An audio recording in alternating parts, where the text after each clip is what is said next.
can't come. Yeah, I can talk though. Wait, I forgot to forward that email to BC. I'm gonna do that right now. My bad. Oh, there we go. Oh, holy cow. You did? It was nice. Oh my goodness. Okay, I need to forward that. Are you gonna sit up here? No, I might move once I let everyone in, because it does a waiting room. Oh, should we just both take a mic? And then we can sit and start passing. Okay. And I might come up here. No, that's actually, yeah. We'll do that later. I just need to forward this email to BC and then I can go. Yeah. Yeah.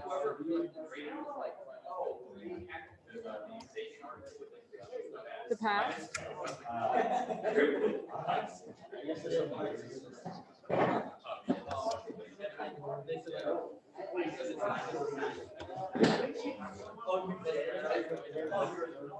Yeah, essentially.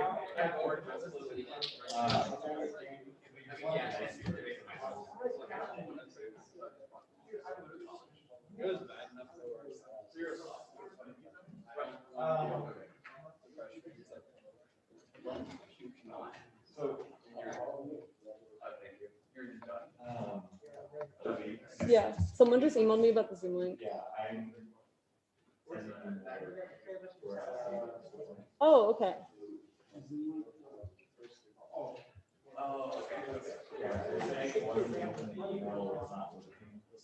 Oh, I have people here. Maybe.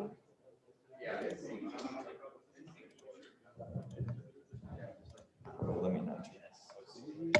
I need to log in again for some reason.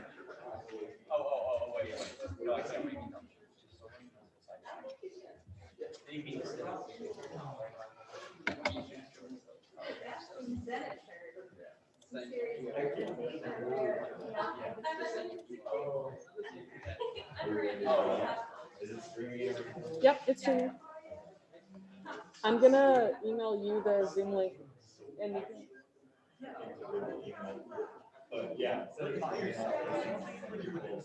Or I'll email back the one person who emailed me. Okay, yeah, see, Madeline Smith is in, so she's good. But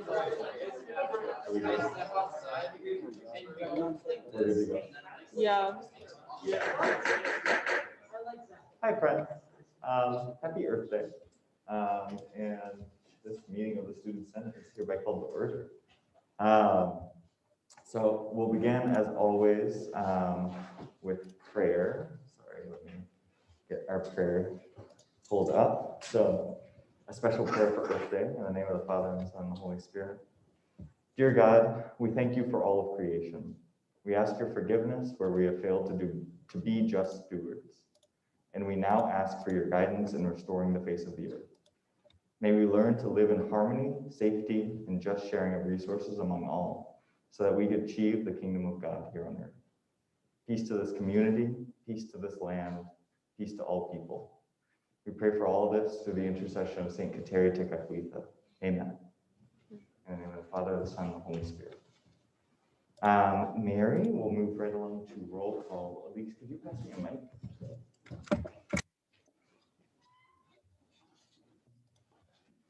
And our roll call question today is, are you spring, summer, fall, or winter? Why? Matthew Bisner. Here, and I'm feeling very spring, not because of the time, of course because of the time, but I'm also growing a ton of plants now, so it's fun. Sparsh Modi. No. Madeline Smith. She's on Zoom in fall. Daniel Skirmerhorn. Wait, what was the question? Are you spring, summer, fall, or winter? And why? Summer. Faith Woods. Nolan Lyon. Here and summer. Miranda Cologne. Here, Paul. Colin Murray. Here, Winter. Christian Coulomb. Here, Paul. Patrick Galligan.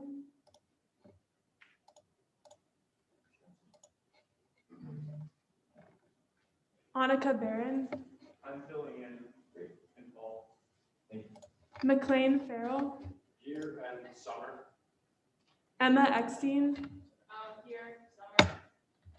Isabel Karen. I'm here as a proxy, and then I'm Winter. She's very similar. Cooper Scholl. Benjamin Earhart. Present. Paul. Abraham Figuera. Here, Spring. Madeline Kosabuki. She's on Zoom. And Summer. Mary Griffin. Here, Paul. Ella McComas. Here, Summer. Christian Yoder. Here, Paul. Brian Kearns. Here, Summer. Bianca Burnett. Lizzie Martin. Here, Spring. Veronica Slevin. She's here and fall. Elizabeth Gonzalez. She's here and she is spring because it reminds her of the color yellow and she loves yellow. Michael Jacot. Here, Paul. Zachary Cortez. Here, Paul. Will Kennedy. Here, Spring. John Bailey. Here, Paul. Ava Downey. Here, Summer. Mary DeVoe. Here, Spring. Henry Bates. Blake Johnson. Here, spring, but not Southside spring. Paul Stoller. Here, feeling pretty summer. Jacob Lowry. Here, and I would have to say spring because I really like summer, but it's better in spring because you're anticipating summer, and anticipation is better than the actual thing, in my opinion. Timothy Gallagher. Timmy's on Zoom and he says here, Summer. Maddie Tupy. Here, Summer. Connor Delaney. Here, fall. Alan Joma. Here, springtime. Madison Nemeth. Here, Paul. Jack Rotolo.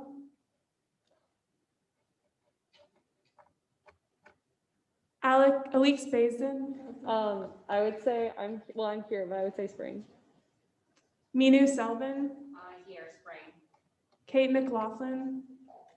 She's on Zoom and Summer. Caroline Cameron. She's on Zoom and fall because feeling festive and ready for a break. Mabry Webb. She's on Zoom and fall. David Hongs. Here, Winter. Daniel Lau. He's on Zoom and fall. Karen Kennedy. Yes, here, Spring, because my favorite holiday is Easter. A lot of fall and summer. Very interesting. Thank you all for humoring me with that little fall question. So moving right along, we have the approval of the minutes from last week. We had a number of name corrections in between our last Senate meeting and this one. Are there any further corrections to the minutes? Hearing none and hearing no objections, they're approved. Moving right along to executive announcements. I was going to welcome our newly elected off-campus officers, but Thomas texted me beforehand and said that he couldn't come yet. So Thomas and Nicole, we welcome you in absentia, but they'll be joining us next week for their full greeting. Is James Brunette here? Hello. Welcome, James, our new off-campus senator.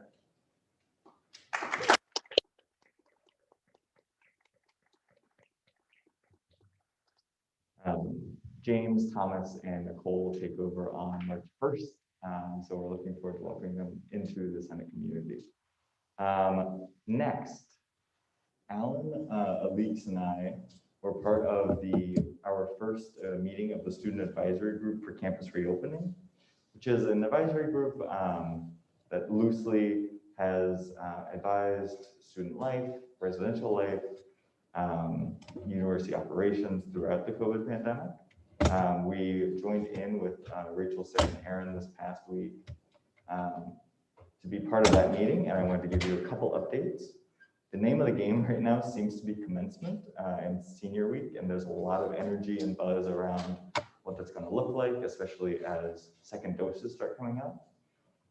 But we can say there was some concern about the amount of time between the university commencement service and the Arts and Letters diploma conferral ceremony. But we were reassured that there will be enough time for folks to eat lunch. So we'll take that as a win.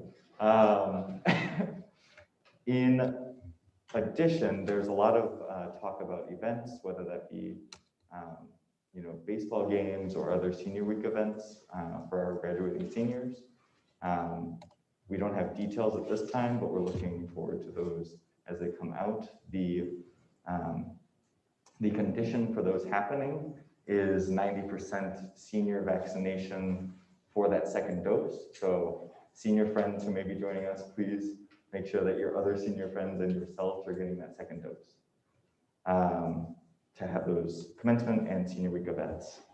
In addition, the new regulations came out this Wednesday, yesterday. So as you all know, masks you can take them off outside. The rims are back up on basketball hoops, so hooray for bookstore basketball. What else have I missed? There's two other things. I'm sorry? You can visit other dorms now. Yes, the 24-hour spaces. Anyway, be on the lookout for more information from Aaron Hoffman-Harding and Mike Seaman as those develop, especially as we close out this semester and head into the fall. As far as clarifications on those new regulations, masks do not need to be worn during class changes. There was some concern about the crowding during passing period outside of like DBART, for instance, but we were reassured that that wasn't required, and that was included in EHH's communication with Mike Seaman. And then dining tent protocols will be remain in effect as indoor spaces. So though they are outside and classified as semi-outside spaces, they are, for the purposes of these new regulations, you still have to wear your mask and socially distance within dining hall tents. Last but certainly not least, there was some concerns about second shots. So I wanted to convey some instructions about if you're feeling symptoms after that second shot. So if you do not feel well after shot 2, but feel well enough to be able to attend class, do not indicate symptoms on your daily health check and notify your professors so that you can attend online. If you do not feel well enough to attend class, still do not indicate symptoms on your daily health check because they are connected to that vaccine, but also notify UHS for a telehealth appointment to secure an excused absence before class, as well as just a little checkup. So those were the two conditions that came out of that meeting. So was there anything else, Alan, Louise, from that meeting? Okay, great. Moving right along, Alan, I'll pass it on to you for our statement today. Yeah, quick question. So I'm not sure if there's been any communication with the administration, but Pfizer released a few days ago that a third dose for the vaccine may be necessary. Has administration began to discuss whether or not students will be required to take that third dose? Third dose? Okay. We certainly didn't discuss it on Monday. What was that meeting? Monday? But we will bring that up with Aaron and BC, our advisor, next time we see him. Thank you for that great question. Any other questions on campus reopening? Maybe. Great. I have the statement if you need it. Okay, you got it.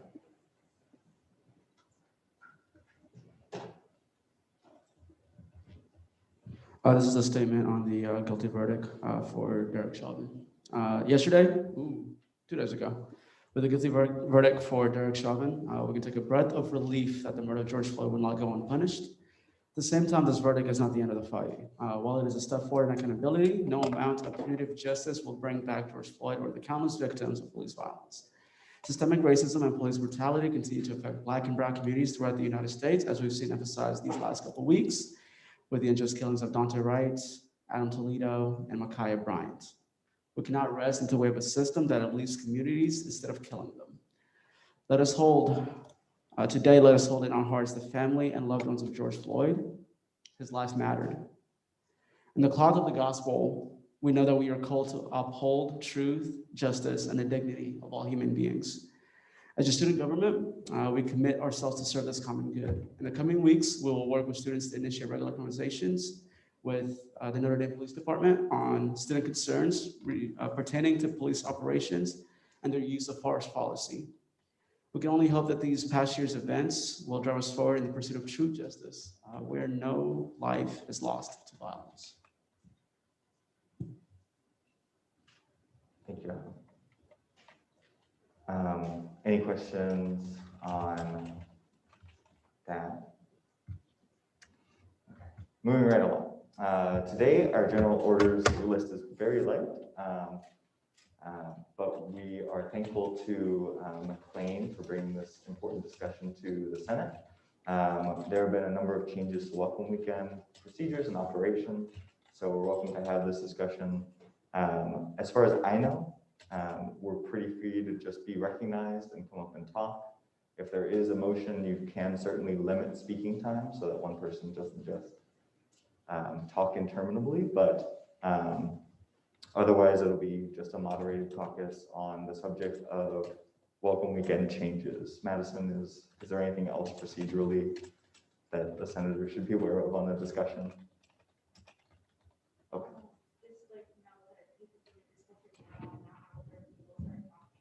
Okay.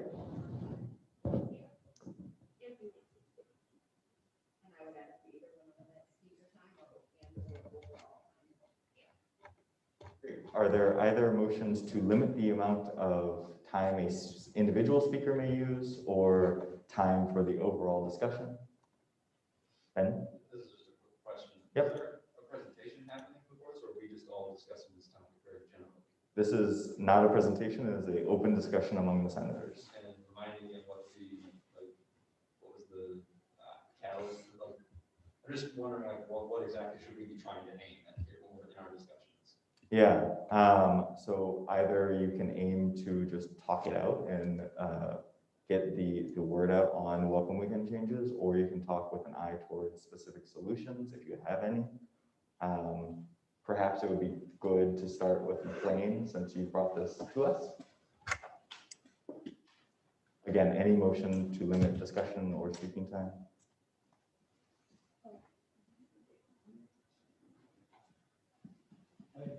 Hearing none. Just make sure it's on. Good evening, guys. So this was brought to my attention by one of my constituents who is in charge of Fisher Hall's Welcome Weekend events. So I don't know if you all know, but about 2 weeks ago, the administration announced that they would be limiting the number of Welcome Weekend ambassadors to 5. The previous number was 15. And what my good friend Niels brought to me was the fact that this change would force a complete reversal on what Welcome Weekend is supposed to mean to the university. So at least in Fisher specifically, we get 5 senators, but talking with the leaks and heads of the Student Life Committee, it turns out that even smaller dorms will get less numbers of ambassadors. And so we see a variety of issues with this. The first is, I don't know if you all remember your own Welcome Weekend experiences, but those ambassadors are really helpful in moving into your dorm. And with only 5 ambassadors there to help, it'll be really hard for them to help move in the freshmen that are moving into these dorms. Secondly, the upperclassmen presence at Welcome Weekend, at least in my personal experience, is unrivaled. The 3 ambassadors who were my floor captains are some of my best upperclassmen friends today. They're the people I go to when I need advice, when I have a question about a professor, a question about an assignment, or a question about the university. And this policy would knock the number of ambassadors per floor down to 1. So there would be a lot of freshmen looking for guidance and only 1 person to help them. So what I'm really concerned about is that the hall communities that have suffered so much this year as a result of COVID would be continually damaged by this policy instead of getting the opportunity to resurrect themselves as we emerge from this pandemic. Alix and I, along with the co-chairs of the Student Life Committee, reached out to the 2 university officials in charge of Welcome Weekend. And it's been a couple days since we sent that.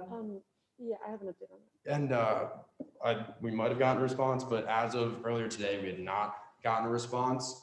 So what I'm really hoping is for a response from the university, and then possibly having a few of you join me and Alix in an effort to get them to reverse this policy, or maybe at least add a couple ambassadors, whether that be through direct conversation with the administration, which would be preferred, or possibly through a resolution in the Senate. Thank you. Thank you. So for my part, I'm just going to say a few words about my efforts in this and what McLean and I have kind of been up to, along with Claire and Ethan, who you guys were so fortunate to confirm as your directors of student life. Basically, I have served on the Murrah Student Advisory Council for the past few years, so I have a close personal relationship with the administrators who are directly responsible for changes to Welcome Weekend. I've been in touch with them. We have not received response, but they are aware that we are looking at this. And some of our advisors over on the executive side have been helping to get that message up to them and to at least get a response from them. We're hoping to have a sit-down meeting with them or a Zoom meeting and talk over some of these changes and why they affect us. And I'll say that for my part, I'd love to get feedback from people who are closer to that experience than say I am. Also, I'm not sure the degree of change that can be made for this year's committees, but I think if they want to open a conversation about Welcome Weekend, you guys and the Senate as a whole are a really good way to get student feedback about that, regardless of whether it changes this year. If it does spark a larger conversation about what students need, because my impression is that not a lot of student feedback went into this decision. So hopefully in changing it in the coming years, we can be a really good body for trying to reform that and making it a little more collaborative. Great. Oh my gosh, the sea of hands. We'll start with Abraham. Can you come down? Or is it just a question? Just a question. Okay, great. So do you know what the reasoning of the administration was to limit Chapter 5? Because they haven't gotten back to us, I do not. Great. Remind me your name. Ava. Ava. Should I come down? If you'd like, yes. Or no, track star. So as a response to this limit of like Welcome Week or Welcome Weekend ambassadors, Wallace Hall, since we're such a small dorm, we only have 4. So what my rector did, and I don't know if it's similar in other dorms, is that she created a, let me remember, Lift, Loft, Love group. So if you're like, whatever grade you are in, you have the opportunity to move in early and just like help the process in moving in. And that like in turn allows more people, more presence at the halls when the freshmen move in, and just like more faces to see and more people to meet, even though we're not a part of this Welcome Week committee. So that's just, if other dorms are not doing that, that's an idea to bring up with your hall staff.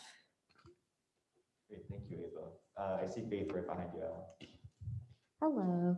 I'm in BP, and I was just going to say we had something super similar to that. I think we had like 6 ambassadors. I just remember there was like a lot, and we had people who were allowed to come in and help us move in on top of our welcome committee. So there was just this huge amount of BP upperclassmen who were really helpful in helping us move in and get acclimated, especially since, you know, we were moving in during COVID, and we were here for like 7 days before school started instead of just like a weekend. So I feel like the more the merrier, like it just really makes the experience that much better.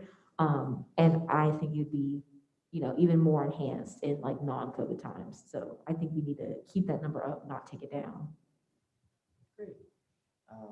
Remind me your name. Jake. Jake. Another thing I just wanted to ask, I guess, why the university, I don't know if you guys know this, why they decided to change it from like kind of a Welcome Weekend committee to something much more like formal and obviously much more like university run. Like I always felt like my welcome weekend and maybe like the welcome weekend last year was more like the dorms kind of organize it because it's all about getting to know your dorm and your dorm interacting with other dorms. So I'm just confused as to why the university kind of took over this process and, made these changes. Great, thank you, Jake. Yeah, so that's one question we can bring to them. Paul or one of our senators? I kind of feel like maybe it's a good idea. This is kind of like an open-ended question.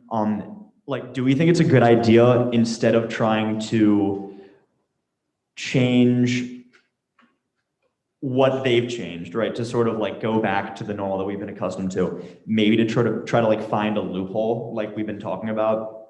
And I don't know how that could be sort of put on like a widespread basis, but like if your hall feels like, okay, like Carroll Hall, me and Nolan, we have 4 reps. And I think we had like what 11 or 12 when we were moving in. That's definitely something that I'll be talking to like the hall reps about. Like, do we think that maybe we should like? I know I used the word loophole, and everyone's like, "Oh my god!" Like, I'd maybe like try to do something like that instead of try to change the rules now, like when we can't really change the rules for the incoming summer. Yeah, Abraham, you've been waiting. All on you. Yeah, I'm the senator from St. Edward's Hall, and I was wondering if I get more clarification for the smaller dorms, exactly then how much limited we'd be for our welcome weekend participants.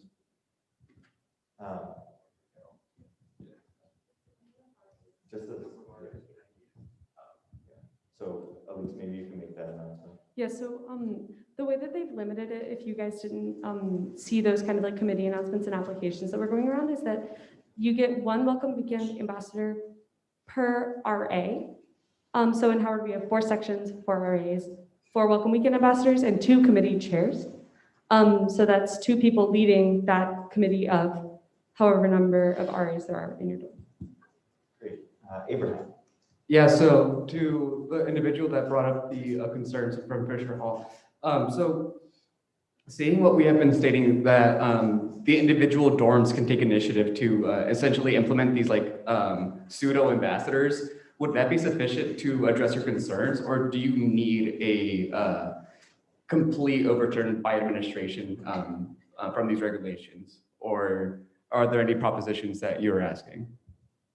Yeah, so especially last year, they weren't just pseudo committees, like those were your welcome weekend ambassadors. Now the steps that she just took, I was not aware that was a thing rectors can do, and I don't know if that's something every rector would be comfortable with, especially in Fisher. We're getting a new rector next year, which means that he will not be experienced, and he might not feel comfortable pushing the administration in that type of way. I think what that senator brought up, I'm sorry, I forget the name. What Ava brought up is an awesome idea. I think that's something I would speak with all of or you guys should speak with your rectors about. But as far as like the decision goes for this year and for future years, as Elise brought up, I think that in future years, like taking action now to reverse it in general is a much better step than just having like loopholes and forcing the dorms to take advantage of them. Great. And I'm going to wait, Jake, until we've heard from our senator in the back. Please remind me your name. Lizzie. Thank you. I'm just curious as to how these changes will affect transfer welcome week. We can take that question back also. Right now, we don't know. Until we hear from Lauren Donahue and Andrew Whittington, we won't. Other senators, Jake, do you want to go again?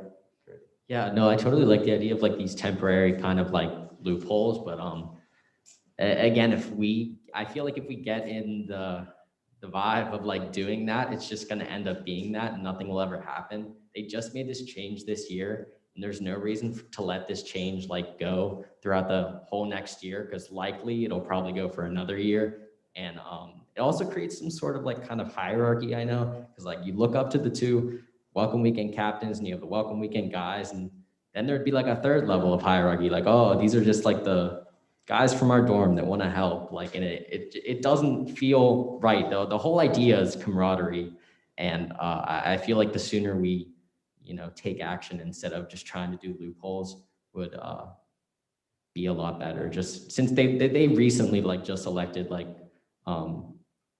I don't know what it's at, St. Andre committee chairs, whatever. Yeah, they recently just elected those, so they're not very far into the welcome weekend process.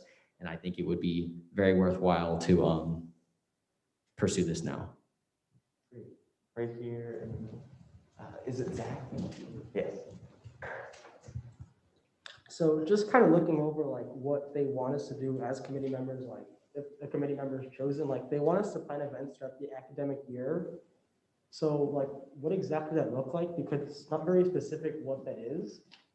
I mean, because I feel like we already kind of have that with our, what are they called? Our commissioners and stuff, at least that's what we have in Siegfried Hall. So would this be with association with like the hall president, vice president, or would this be completely separate or on a university-wide scale?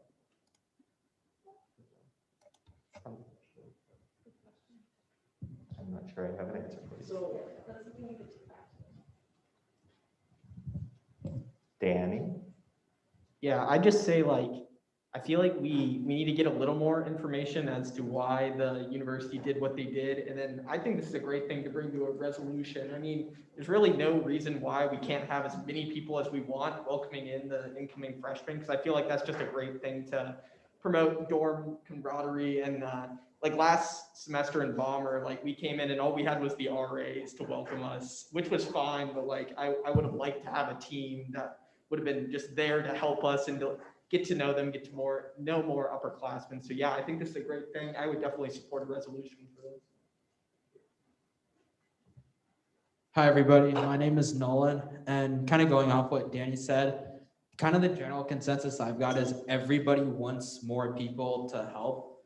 And whether whether their official title is St. Andre committee member or they're just the Lift Loft Love group. Because I mean, I moved into Carroll last year and didn't know anybody, and just having a lot of people there, sophomores, juniors, was great and has really helped create our whole class, a very strong community in our class. And I didn't really know who was chair, who was welcome week captain, member, whatever. It doesn't really matter, because after that week, or I mean, maybe it's a year-long thing now, but after that week, it's just everybody's kind of a student again. And so as long as there's people there, I think that's what's important, no matter how we get there. Christian? Yeah, so I echo a lot of sentiments that each and every one of you guys has put forth. I really do think that we need to take collective action. It's better to do that than sort of like try and make all these loopholes. I think that should be our plan B. I think that limiting the number of the welcome weekend ambassadors, especially with what McLean was bringing up with the communities that weren't able to really have that sense of community and that stronger sense of community this year with the pandemic. What I was thinking about is Pangborn. Like they're gonna be a whole new community next year, and with such a limited number of people, how are they gonna bring the energy to those freshmen that are gonna come in next year and still have that same sense of community that every other dorm is gonna have, basically that has always been established, that hasn't been moving around. I think that for any community, like they need to have energy, like for the freshmen especially, because they're the ones that are gonna need to get to know people. And I really think that more is better. They need to have people to facilitate those kinds of interactions, because some of them are coming from far and wide and don't really know anybody. And if they can't get that, those personal connections quick enough, then it's not going to be the same. Great. Ben, have you spoken yet? Great. Ben. Oh, great. Please.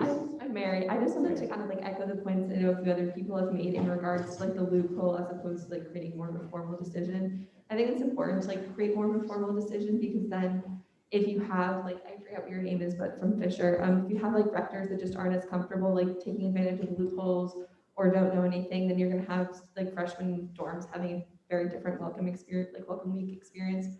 than other people. And I think it's important for all freshmen to like get to know their upperclassmen, not just freshmen in dorms with rectors that want to have more people there during welcome weekend. Great, thank you, Mary. Ben, and then Minu.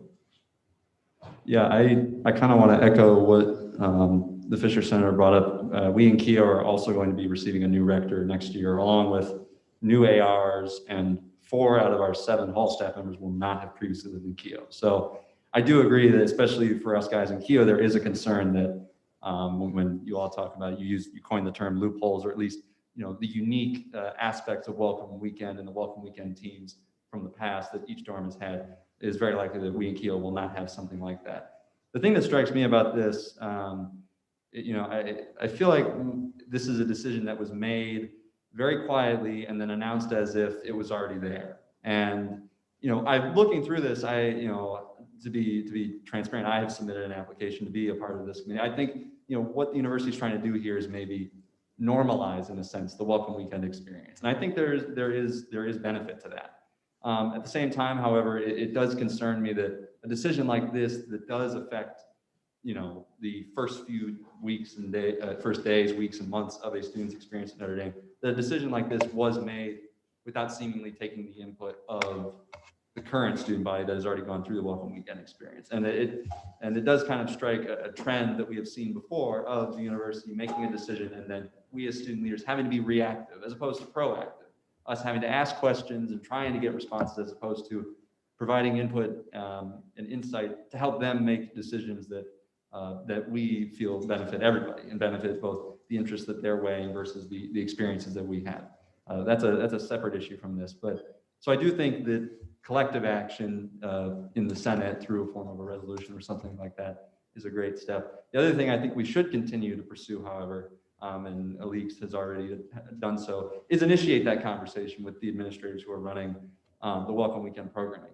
I don't think we should set our expectations so high as to expect that we're going to make incredibly sweeping changes. It is very possible that we could petition them to raise the number of welcome weekend ambassadors or St. Arnavista committee members, if you will. It is very possible. We don't know that. So I think we should be fully ready and expected to take the feedback of the incoming first-year class to then work with administration in the future to improve this. Because it does seem like as we come into this next academic year, which will be entering into this new normal in a sense, it appears that seems to be an opportunity that residential life is seizing upon to maybe shape, maybe change a few things. And the first change that we are seeing here, it appears, is the welcome weekend experience. So again, we don't know if this is for better or for worse. We have not gone through this yet, which is why I want to advise us that yes, we should take our experiences from the past and say, we're worried that this won't do what we think previous welcome weekends have, and we'll advocate for those now, but also keep in mind, what was the actual experience when it actually does come to pass. So that way, future years after this arrangement can remain effective or more effective. So those are my thoughts on that. Oh, sorry. I'm so intimidated by the mic. So we were just having a side conversation because I was just trying to I had a flashback I don't moment. think your mic is on. Oh, it's not on. Or Hello? Oh, I hate my voice. So Alix and I were having a conversation because it seemed very familiar to me. 2 years ago, I was also part of informal conversations. And so I can probably conjecture what their reasoning behind is, but I'm not saying it is. Because one of the possible concerns for the university is hazing, although considering that was their motivation leading up to the closure of some. And so this conversation has been happening for a long time. And I was kind of informally involved in that. And then I've also talked about it with Kenzie. And so it was also relevant to Exec Cab 2 years ago. And with that being said, yes, the welcome weekend system needs to be reformed, but limiting the number of people helping out, I don't understand the correlation. So that's one of my concerns. Because my defense against that would be, have you guys heard of the book Killing Mr. Griffin? It took one person to, I'm sorry, that's but I'm just saying that, I don't think I don't understand the correlation with that. And another thing is that the training that we receive and the training that the RAs receive they're quite intensive. I don't know the kind of training that the welcome weekend ambassadors receive, because I know that I was asked to write a part in some sort of booklet that was just distributed to them, and we had to expect them to read it. And when I asked a lot of the Welcome Weekend ambassadors whether or not they received the booklet, most of them responded no. And so I think that is a concern too, the adequate the training that the Welcome Weekend ambassadors receive. So, sorry. Great. Just as a point of information, like in the discussions, preliminary discussions that we had with other administrators, hazing and disorientation, DISO, are common themes that have come up. Who all would like to be recognized? I see Abraham and Jake. Connor Delaney. Hi everyone, I'm Connor. I had the wonderful privilege, thank you. I was a Welcome Weekend captain for Fisher, and I just want to speak from that experience a little bit about some issues that I have with this decision. I think I have 3 quick points. First of all, I think there's just a lot of logistics. Minu kind of just talked about this. There is a lot of planning and effort that goes into it, both beforehand, making the booklets, making the video, and during. You just kind of need volunteers to help carry things from place to place sometimes. So I think that logistics piece might be critical in these forthcoming discussions with administrators. Second of all, when I led in Fisher, we had 15 to 20 spots available for ambassadors. It's just a miserable feeling to have to cut people from that, because even with the higher number of spots we had, more people applied than we had spots for. And it just feels bad to tell someone hey, you want to come and serve your community, but you can't. And that's another small reason. My third point is just about a month ago, Ben had some wonderful a resolution calling the Campus Life Council to action, seeing that as a space for great policy discussions. I wonder if that would be a great space for this conversation to take place as well. Great, thank you so much, Connor. We'll go to Abraham and then up to McLean. Yeah, so as a previous senator mentioned, we don't know the actual concerns of the university right now. So I think it'd be more prudent for us to wait and postpone this conversation, at least trying to figure out the solutions to this problem until we have more information concerning what the university decided on and what their major concerns were. Especially whenever it comes to making a resolution, it would be better tailored whenever we actually have the information to address the adequate concerns of the university. If it is hazing, then yeah, we can adequately address moving or changing 15 to 5 ambassadors won't address that problem. So we will have more information to better deal with the situation. A suggestion, I think that this conversation would be better, would be more effective if we actually try to think about questions we would be asking the university right now to figure out what their problem is in order for us to better tailor resolutions in the future, instead of trying to figure out solutions now whenever we don't know the actual problems that the university have with Welcome Weekend. Thank you. Thank you, Abraham. McLean? Abraham, I think that's a great point.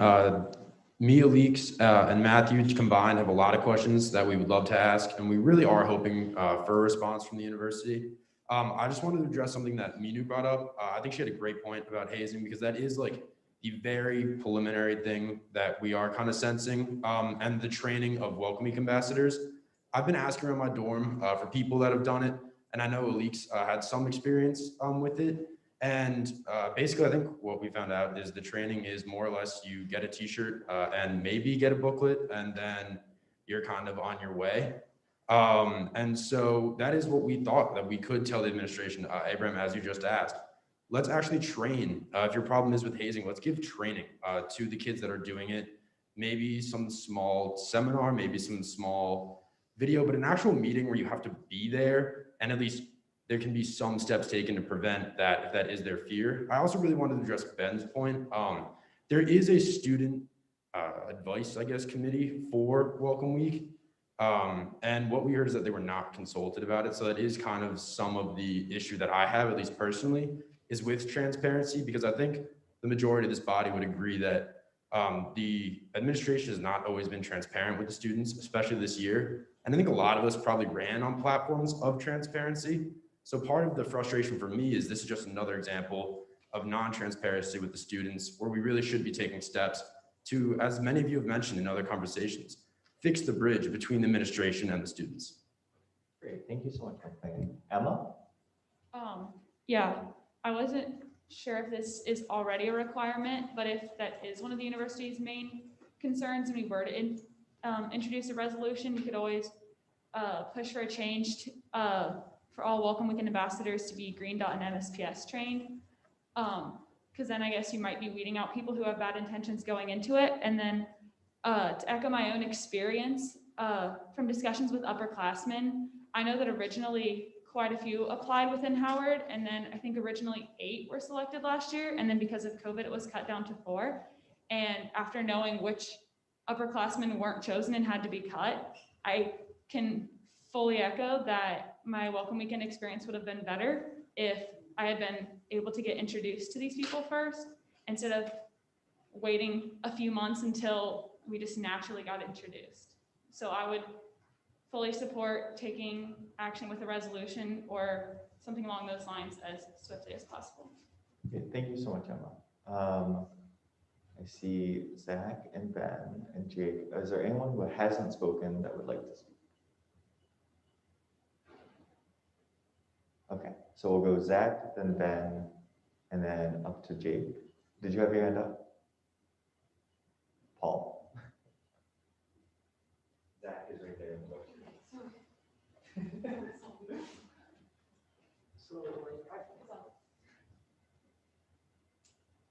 So like, I understand like the need for training, and they are offering training now. Like, if you are selected to the committee, you have to attend 2 training sessions, along with asynchronous training and virtual check-ins. So, I mean, but I guess my fear would be like, let's say you did select 6, and then one person kind of falls off the wagon, now you're down to 5. I know in Siegfried, we move in about 75 freshmen, so if you have 6 committee members, then that's 1 person per 12 and a half people. So, and I mean, you're pretty much guaranteed that there's gonna at least be 1 section where there won't be a member there, so it's gonna be kind of weird to be like, oh, if you ever wanna hang out with me, I'll be up in 4A when you're like meeting the people in 3B. So I guess those are just more questions to kind of raise to the administration, because I do agree there probably was like a need for training, but like now there is definitely a training option. So what's the reason to cut it down? I mean, because if it's like a COVID issue, like we can easily do that training over Zoom or like something where it doesn't necessarily require to like be in person. Great, thank you so much. And back here, down here to Ben, and then up to Paul. Yeah, that was, I had 2 things, and that was the first one was I know my rector shared with our hall when he released the application links, the PDF that was shared, we're just out detailing the St. Honor Oversight Committee. So there are multiple training dates. So I agree. If our sticking point here is that they're decreasing the number, maybe just kind of talking about that logistics problem that results. In the same way in Keogh, we move in about 90 freshmen every fall. So, and I definitely remember from my experience that it was nice to have 2 guys in my section who could quickly help loft our beds. So that way, my roommate and I and our parents, we could focus on just getting stuff moved in. Because a lot does happen in that first day. So I think, maybe bringing up that concern, saying that, this becomes a logistics issue of, we want parents and their children to have a seamless transition, seamless move-in. And if you cut the number of individuals, or at least limit them, it may make it more difficult for that process to move seamlessly. We don't know whether it's staggered move-in. We don't know if they're thinking single day move-in. I'm sure COVID and vaccination numbers, et cetera, keep things in flux as of now, which we always have to keep in mind. But so I guess logistics would be one way to tackle the, there's not enough people issue. As for how, which forum to go through with that, to Connor's point, yes. So I currently sit on the Campus Life Council. I'm basically still serving on the term that I was elected to from the previous Senate. Long story short, we are currently going through our own internal review and internal bylaw changes. Happy to report today that we made a lot of good progress on that. So hopefully we will be having some very constructive bylaw changes coming up before the end of our term, which ends commencement. To that end, if all of you are interested in moving forward with some form of resolution or such, but you're not quite sure, as Abraham mentioned, what solution should we propose? We don't know what the issues are. Maybe asking the Campus Life Council to reach out and communicate with Vice President of Student Affairs, Erin Helton Harding. That's something that we have the authority to do. We can invite her to come to a meeting. We're now meeting weekly. Thank goodness for that. We can invite her to come to one of our meetings. I think we have 3 or 4 more left this semester. We can ask, hey, we see that a lot of changes were made, and we have a lot of concerns. Do you kind of want to give us some insight? So that would be really good. We could also extend the invitation to more specific directors of this program, such as Lauren Donahue, et cetera, et cetera. So that's my advice. If you all want to take immediate action, maybe putting a resolution forward that calls the Campus Life Council to take up this issue. I know that we would definitely be willing to keep moving that, or at least I would be able to help push that through and keep the ball rolling to that effect.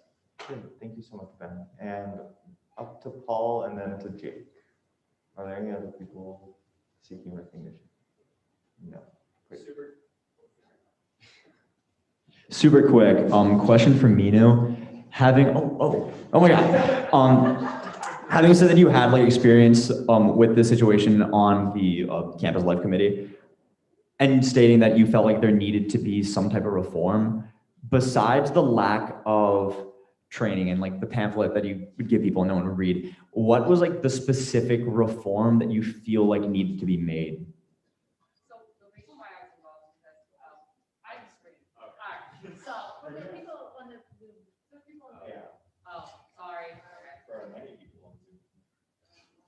So the reason why I was informally involved in those conversations was because, again, like limited time, because that was towards the end of my term, and that was when COVID was.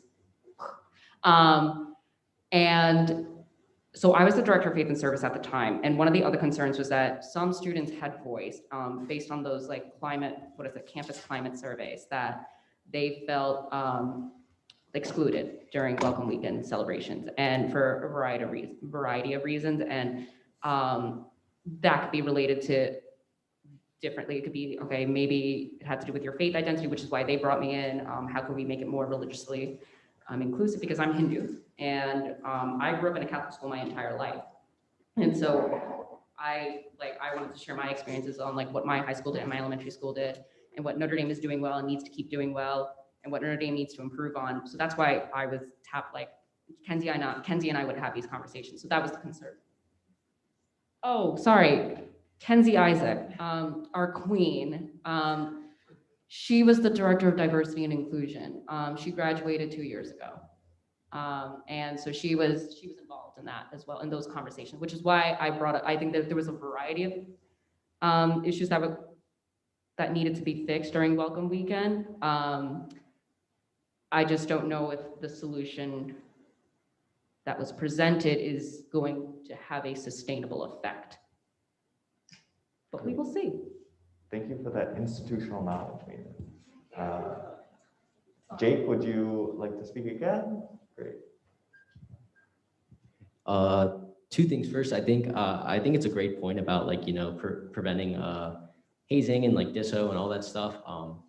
From my experience and from other, at least dorms that I know of, it's mostly off-campus stuff. And they try to dissociate, the people that are actually active Welcome Weekend representatives. It's not supposed to be associated with them at all. It's like off-campus guys, off-campus girls, or having people over for any of like that stuff. And like, I feel like if the university doing this thing with the representatives, I feel like, we should make clear that, hazing and disso is probably not, at least in my experience, something that's has to do with these guys or the guys on campus. Also, secondly, I think Abraham said it, that it's maybe not a resolution would like take a while. And I forget his name, I think it's Ben. Ben said that, talking to the whoever, I feel like that would be a really good idea. I also, we in Keenan, we're having an informal meeting with Father Jenkins tonight to discuss our opinions on campus life at an undisclosed location. So yeah, I would love to, there's a couple Keenan guys going to meet with Father Jenkins tonight. I would love to, bring something up if I could have, a substantive point besides saying like, I hate what you've done with Welcome Weekend. Let the record reflect the flex from the senator from Keenan. The end. Move down to Will, and remind me your name. Brian, and then we'll come back to you.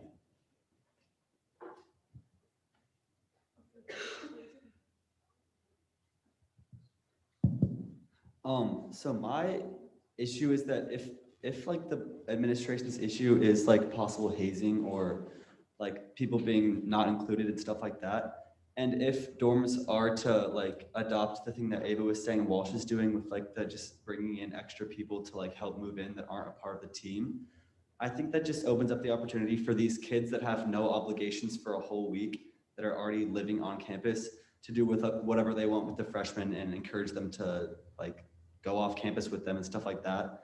But like if there was, so that's say there's like five ambassadors and 5 people helping move in. Those 5 guys have nothing to do that whole week except for probably like mess with the freshmen and do stuff like that. But if there was a team of 10 ambassadors, they would all be like sanctioned off doing like events with the actual freshmen, like meeting with other dorms instead of just like sitting there. And I don't know. Also, just every dorm would have a different amount of people depending on how they adopted that type of like move-in strategy. So I just don't think that that would work well. Great, thank you so much, Will. Brian? So I know we brought this up earlier, but I want to just give some of my own personal experience on this. So as a transfer student this fall, I don't know how many ambassadors we had, but it almost felt like it wasn't enough. And this was before these restrictions were put in place. Because as a transfer student, I was like doing all the activities with freshmen, and I was like, wow, like I don't really feel welcome here because I'm just being treated like a freshman right now. And if we cut that to just 5 per dorm or one per RA, I think that would make it even harder for transfer students in that first week when they're trying to meet people. Great. Faith? Oh no, I'm sorry, Ava. I just wanted to respond to Will. I did have to sign a like little thing that I wouldn't mess with the freshmen. So. Hey, if it's in writing, you know. Yeah. Faith?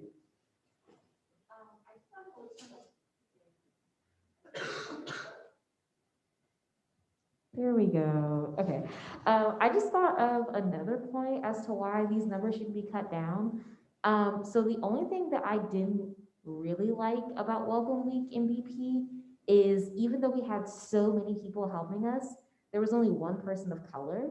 And I feel like being a minority can already be so difficult on this campus in particular.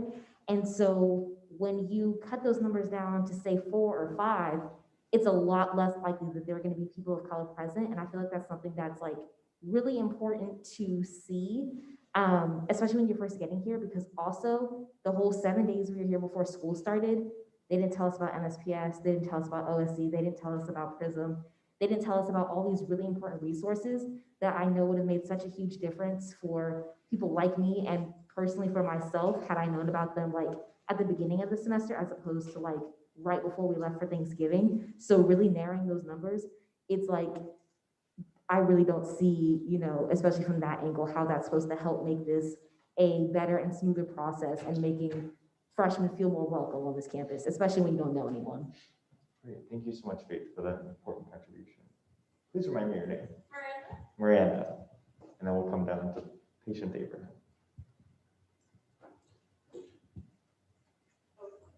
Okay, so just to echo what Faith said, there was also only one person of color from Kavanaugh, and we're also a bigger girls' dorm as well. And so it was definitely a very big culture shock coming here already. And I know that my first experience was just like my mom and my older brother like helping me move in. So with that, I have one question. Do we have any idea if they're going to be limiting the amount of guests that you're allowed to help you move in? I'm thinking that's a COVID thing. Yeah, it depends on code regulations more than anything. Okay, but just like because there's obviously like a lot of uncertainties due to that. So I understand that like we don't necessarily know that. But no one really helped us move in. They were very nice, but it was really just up to us, and that was a very stressful time. But it was just up to like me and like my 2 guests to be able to do all of that. And there was like many periods where I was alone in the dorm. No one really came up to me because there weren't enough people to be helping because they were all so busy like helping check people in because there was just such a limit on like the number of people who could help. And so cutting it down even more so is just gonna bring that back up. And like Faith was saying, that like more people, it helps bring more experiences, it helps bring more diversity, and cutting that down, it cuts down on the number of experiences and cuts down on the diversity, and especially for freshmen who are coming in who come in with like very different experiences, it's going to be very difficult for them to come in and then just not feel at home and feel very out of place. And I know that my first few days, I was just like very disoriented, and it's just hard like coming in trying to find a spot for yourself when you can't even find a spot for yourself in your own dorm. Great, thank you so much, Miranda. Abraham and then McLean.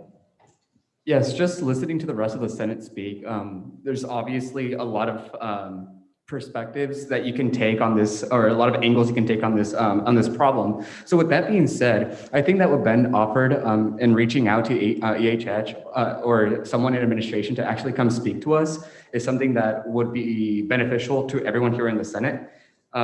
Having a set date, maybe like 2 or 3 weeks into the future. And since I'm a first year, I mean, I don't have any experience besides like me actually going through Welcome Weekend, but I think it'd be prudent for us to actually bring in constituents who actually participated in Welcome Weekend, and they actually went through that entire process. Obviously, I mean, following COVID regulations and how many people were allowed to like have in the room, but having them come here and be able to ask questions to someone in administration and have them respond to us, the Senate, but as well as people who have gone through that process would be beneficial and have a better scope of what's going on.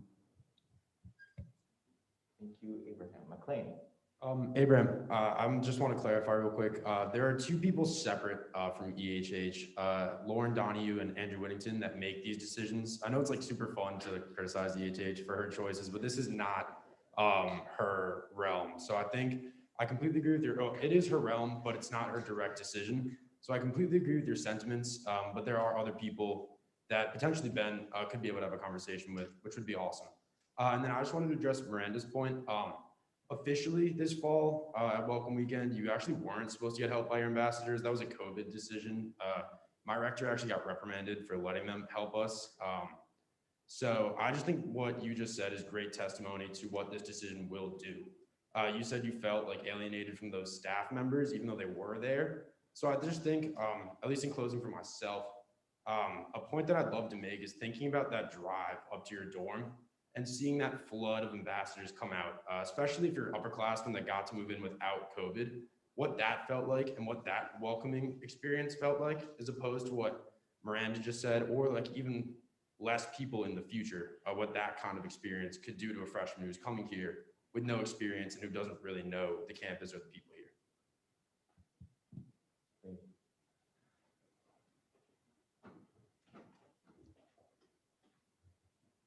Who is seeking recognition? Oh, Ben.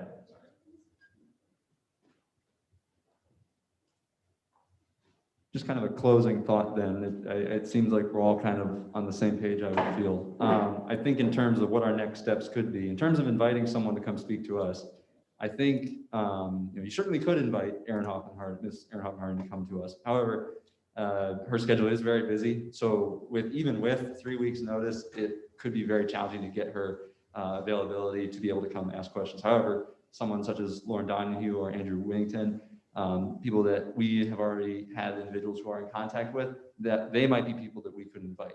If they're unable to come to the Senate, your alternative option is you could write a resolution that we could pass through to CLC. CLC, there is a bylaw where if we pass that resolution on to Erin Hoffenhardt, she has 1 week or until our next meeting to send us a written response to it. So that could be a way for us to get some at least mandatory insights from her. But I would feel like since she already has a personal connection with Student Body President Emeritus Rachel Engel, who still chairs the CLC, she'd be more willing, and now that she knows when our meeting time is, she'd be more likely to come meet with us, our smaller group, to talk about this issue. But I do agree, maybe inviting them to come to the Senate so we can field these questions or compile our own list to share with them via email if having them come here is too challenging. That's probably our best move here in the short term.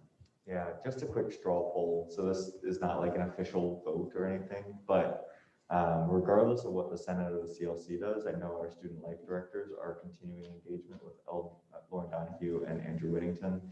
Would a visit from either or both of them to this body or to the Department on Student Life be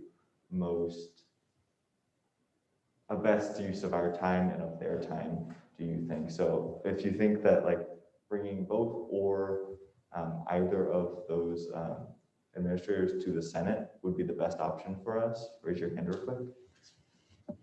And if you'd like our co-directors to continue engagement and maybe have them speak at a meeting of the department, raise your hand. Oh dear, that's about as close to even as I've seen. Is this an either or vote, or we all have to vote on some option here? Or vote, I should say. Would you think that both would be an effective use of everyone's time? Well, if you're phrasing the question that way, I don't see a problem with those administrators communicating both with executive cabinet and then the executive cabinet part of with us. I think it really just boils down to which one are they going to bite at more quickly. I think so. That's just kind of my 2 cents. I'll also say I've offered a smaller scale sit down with Lauren and Andrew, and our advisor over in student affairs has offered a little help in getting that to her. So if we do have a small sit down, I'd love to offer her the opportunity to come to Senate. But that first meeting may be of a smaller scale so that we can communicate a lot of what you guys have said and also welcome her here to talk a little bit more about reform with the larger body, if that sounds good to you guys. Abraham.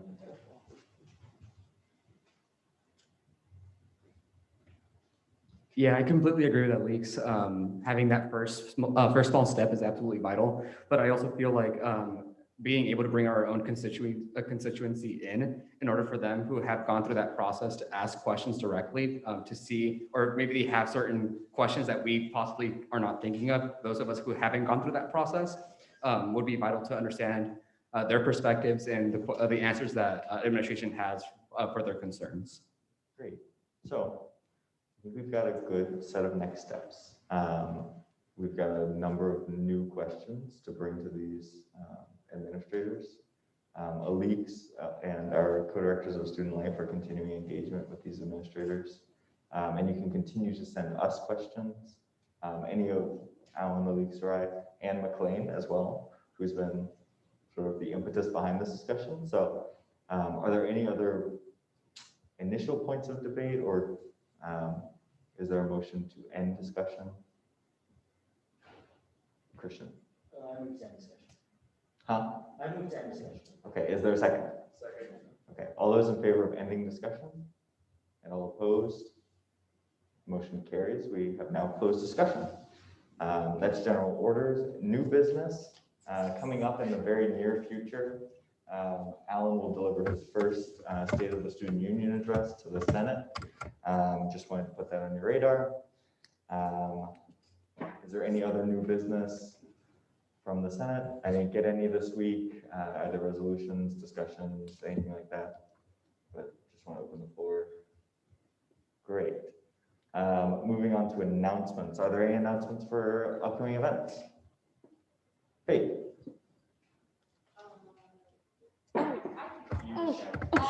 So 2 events happening this weekend. One is the MSPS Cultural Showcase. That is on Library Lawn this Saturday, 8:30 to 10:30. It's free, you should come. Also, Show Some Skin is tomorrow night at 8 and Saturday night at 8. There's 4 different locations. It's free, but it is ticketed. So the very giant poster is on Sakai, or you can go to the student shop. Great. For those of you following along at home, the MSPS is holding an event on Library Lawn tomorrow, Saturday? Saturday. And Show Some Skin is this weekend. You can find more information on Sakai. Blake. So Off-Campus Council is hosting a Tribe and Eater event on Wednesday. We're showing Ferris Bueller's Day Off. You don't have to live outside of us to go. We're starting at 8 p.m. on Walsh Family Architecture Building lot. So if anyone's welcome to come, please let off-campus friends. On-campus. Great. That sounds like an awesome event. Any other upcoming events? Nolan. Yes. This Saturday, Carol is hosting their Lakeside concert on South Quad. It'll be shortly after Fish Regatta, sometime in the afternoon. Thank you so much. And is there an announcement about Fish Regatta? Is it happening? No, so after getting this lovely mohawk, Federation decided to postpone the regatta until May 8th for a variety of health reasons raised by the doctors. They are very confident that it will happen May 8th, but so like boats will be in the water. Tell your dorms that, terms of spectators and all that things, that's still a big question. Great, thank you so much for that important update. Elise and then Paul. Kate from Sub is on Zoom. She says, Sub has Cakeball this Friday, 5 through 8 p.m. on Ricci Fields with Bunt Cakes. You can register with the link in Sub's Instagram bio. Great.